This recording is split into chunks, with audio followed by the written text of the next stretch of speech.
Where is he right now? Yeah. Whoa, whoa, whoa, whoa, whoa! Oh, shit!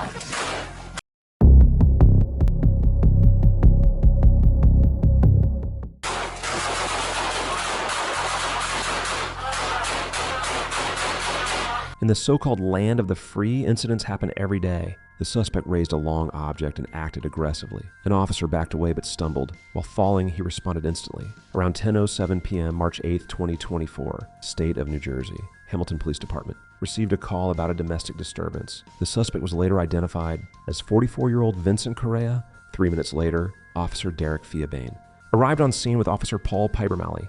This is from Officer Paul's body cam footage. The woman who called was standing at the door, waiting for officers to arrive. Hey, had way too much to drink, and I don't really quite understand what he's upset about, but it's a little bit out of control.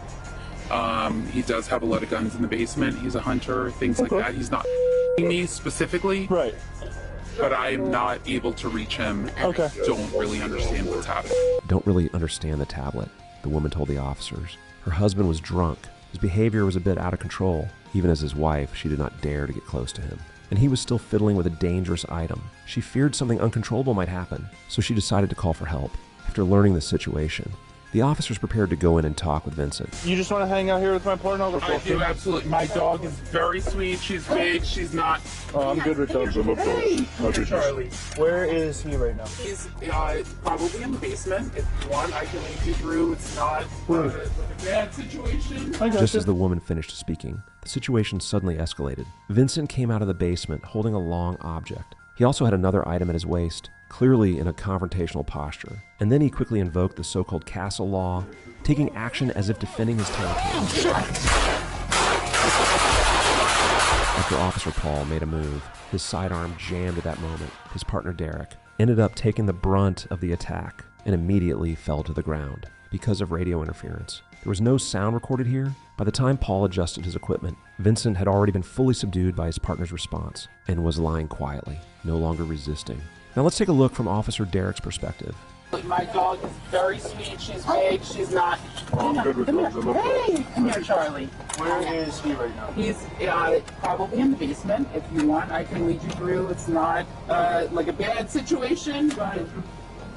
Hey. Yo, whoa, whoa, whoa, whoa.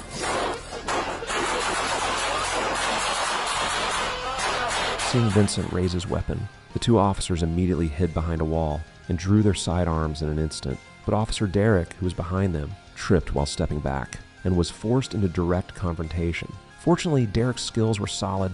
Although his sidearm was knocked away, he managed to stop Vincent just before losing it. These are the marks left on the wall from Vincent's initial burst. Even though Vincent was no longer moving at this point, Officer Paul still repeatedly commanded him to put down the long object. Officer Derek took a moment to recover, then picked up his sidearm and fired twice at Vincent. This time, Vincent was completely still. Afterwards, we learned, even though Vincent was unresponsive, the officers on site and emergency medical staff still performed first aid. At 10:38 p.m., Vincent was officially pronounced deceased at the scene. According to forensic examination, Vincent's critical injuries were to the head and chest. Police recovered one long weapon at the scene and one sidearm. Investigation showed 44-year-old Vincent had no major criminal history. He was simply intoxicated. When this tragic incident happened, his family said, Vincent was a loving family man. He had two children, 19-year-old Noel and 14-year-old Jordan. He spent much of his free time fishing and hunting with friends. Those around him described him as an easygoing person. Afterwards, his family organized a fundraising campaign, which has raised $10,000 so far. In this case, Officer Paul was only grazed by a round and was not seriously injured. He graduated from Mercer County Police Academy in July 2019 and later joined the Hamilton Division.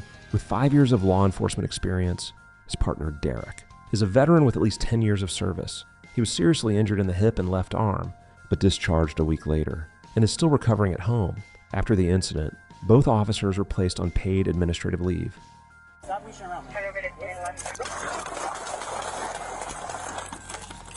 In a free country like the United States, gunfights happen almost every day. An unexpected encounter with an armed suspect on the street nearly cost 2 people their lives. The full case file, watch it now in this video. April 16th, 2021, 11:27 a.m., Officer Taylor Savage of the San Antonio Police Department, Texas, pulled over a pickup truck in the 2300 block of Benenbow Street. After stopping the driver, he repeatedly searched his pockets for proof of vehicle insurance. At that time, there were 3 people inside the vehicle. The driver was 33-year-old Sammy Joe Barboza. The passenger was 25-year-old Alex Garcia. A 22-year-old female passenger was seated in the back. Fearing the driver might flee, the officer instructed him to turn off the engine. He then handed the driver the keys and placed them on the roof of the vehicle. I'm not going to take off on nothing. If you ain't going to take off, I'm just going to put them on here just so you don't take off. For my safety. Look, I'm not. Look. There you go. Put them up there? Yeah, there you go, bro. The officer noticed the driver could not provide valid documents. He also sensed the smell of an illegal substance. He immediately asked the driver to step out of the vehicle. From the car's reflection, it was visible that the officer kept his hand close to his protective tool. He stayed on guard against any possible danger. You know, step out from here. This is my passenger. You know, step out from here.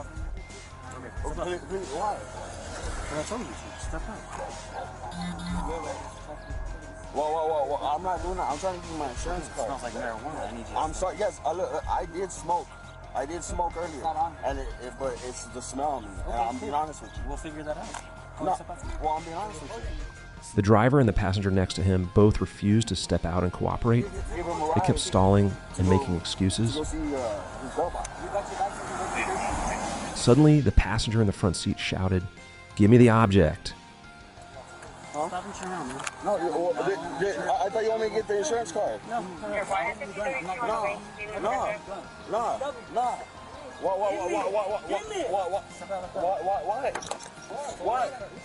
Why? Sir, please. 5340 and 5356 cross over. Stop reaching around. Turn over to 10 left.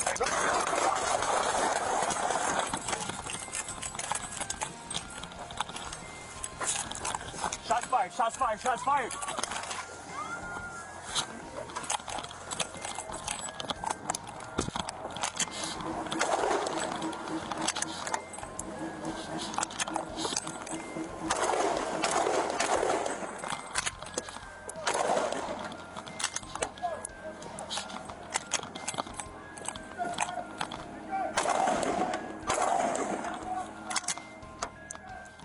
Let's switch to the patrol car's camera view.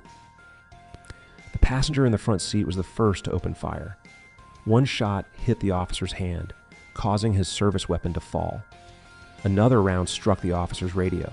The officer quickly moved behind the patrol car to recover his dropped weapon.